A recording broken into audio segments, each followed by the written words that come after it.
Now moving ahead, this is our second last speaker of the day. And the topic which he is going to speak on is AIDS and infertility. So Dr. Abbas Desai is a homeopathy doctor who has done major research in field of AIDS. According to more recent National AIDS Control Organization data, India has demonstrated an overall reduction of 57% in estimated annual new HIV infection from 0.274 million in 2000 to 0.116 million in 2011. And the estimated number of people living with HIV was 2.08 million in 2011.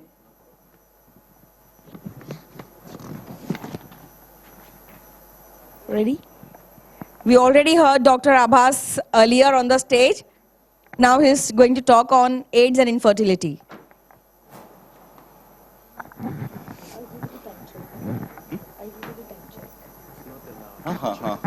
Yes, good evening, everybody.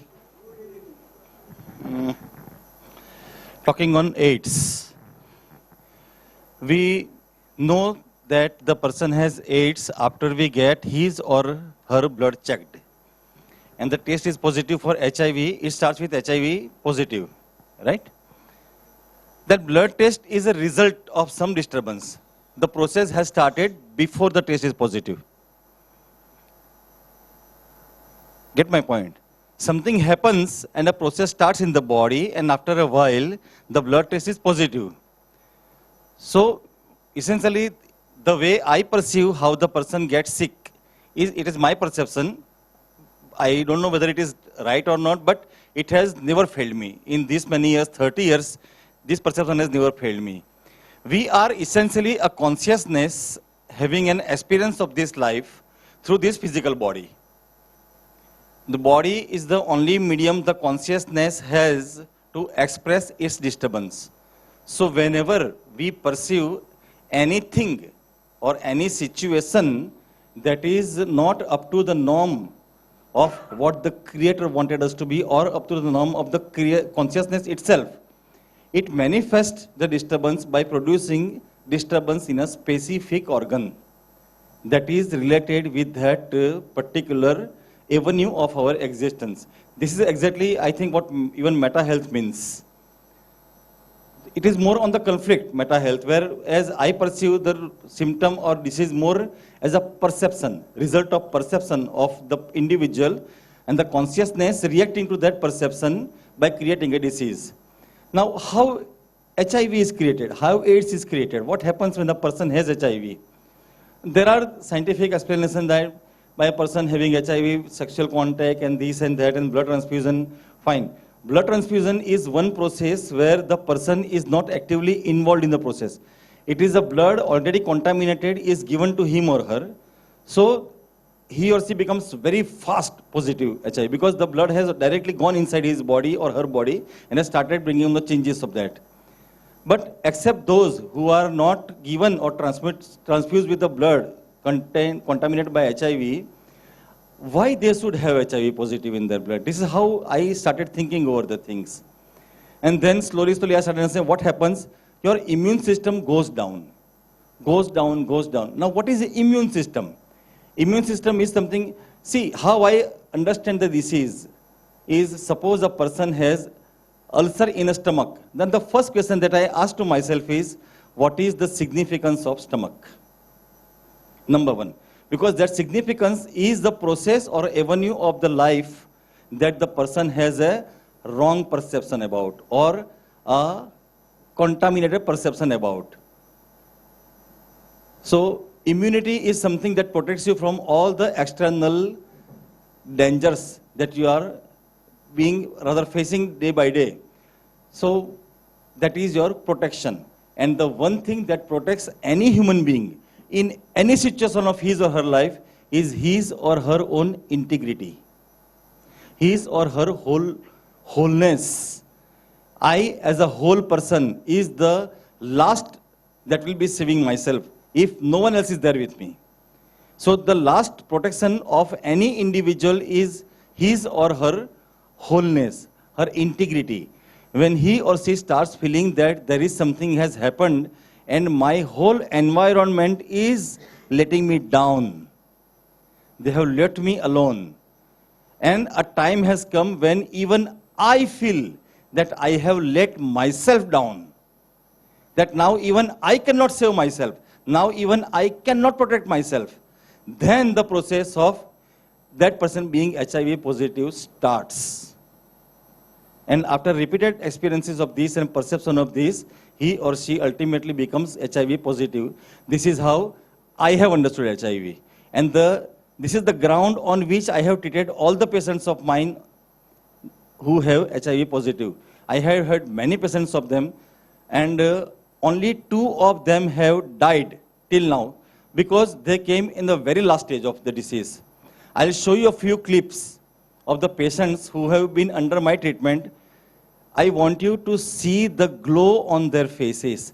I want you to see the life on their faces. I want you to see the life in their eyes, the spark in their eyes that has come. And if I tell you since how many years they have been suffering, I promise you will not believe that. That's a promise. I wanted to show this to Dr. Patki. He is a cell tax officer in our area. They had no issue. He had lesser motility of spermatozoa with lesser number of spermatozoa. The wife has not so growing eggs, and they tried with IUI 19 times, 3 times IVF. She became pregnant once, missed the child. The doctor said her uterus is not fit enough to go for pregnancy. So it was decided that they will go for surrogacy. Someone else's semen, someone else's eggs, someone else's womb. And after the child is ready, it will be delivered to the parents. This somehow felt so bad to this man. And one of my patients met him and told him, why don't you contact Dr. Abbas Desai? You know, he treats such patients. He didn't have much of hope because when such a science and technology cannot do anything, what a homeopathic doctor is going to do? He came to me, I took their case and then started healing them. After 1.5 years, his wife became pregnant. No symptom during the whole pregnancy, not even vomiting, not even back pain, not even edema. She delivered a baby boy of 8 pounds weight, and at that time, her age was 40 years. So, even conventional medicine refused their case, surrogacy. Now, what is important for this man is, or this couple is, they have their own child who came into this world with his own semen, her own eggs, and her own womb. That is the beauty. When you have, it is only they who can experience what it feels like when you have your own child. When you have a child from somewhere outside of you, there is always, acceptance is there always, but there is always a hitch. I couldn't have my own child. I couldn't have my own child. Now she is free from that guilt. Coming. Just last. So shrewd you are, by God, yaar. And this is the case of my eldest brother, my own brother. Hello. 1982, they got married. By 1983, my sister-in-law didn't conceive. So they consulted a very senior gynecologist. She was diagnosed with infantile uterus and bicornuate uterus. There is a membrane inside the uterus creating 2 chambers in the uterus. And it was very small. So she told us, you cannot have a child, adopt a child.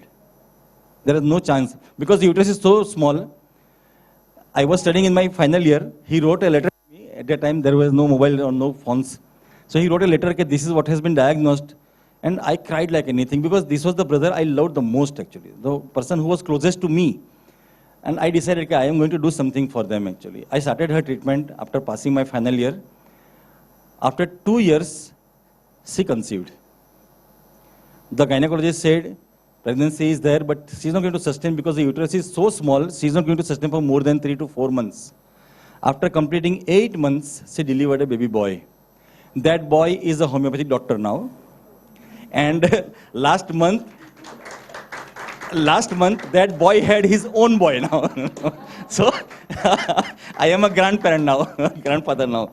And after 2 years of that child, she delivered one more baby boy. So they have 2 boys now, 2 sons.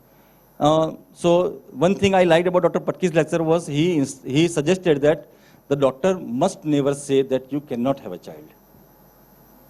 Because this universe, as I said, is such a queer thing. Anything can happen anytime. The science has limitations. So I think we should go rather more humanly than scientifically. We should be feeling more the person than looking at the data of what has been come in the research. There is a very good sentence by Anne Patchett.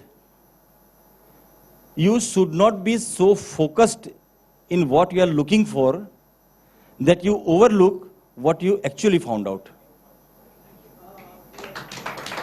This sentence I loved. That this is exactly what we all are doing. And one thing lastly, I want you to ponder over and think how this must have happened. That all the patients who were treated by me are still surviving, getting healthier. They are so healthy now. All are this 21, 22 years, but they have not become HIV negative. And 2 became HIV negative. And the commonness between those 2 is those 2 patients still don't know that they were HIV positive. They were not informed. Only their husband knows, me know, and the person who does the test know. No one else knows that they were HIV positive. And the rest all, they knew that they were HIV positive. There is a belief, this cannot be cured. This cannot be cured. So they are still surviving, getting healthier, but the HIV is still positive in their blood. And those 2 have become negative for the HIV. And this is one thing I really love. So just think over that be cautious when you are talking to the patient, what you are telling them, what it must be creating an impact on them.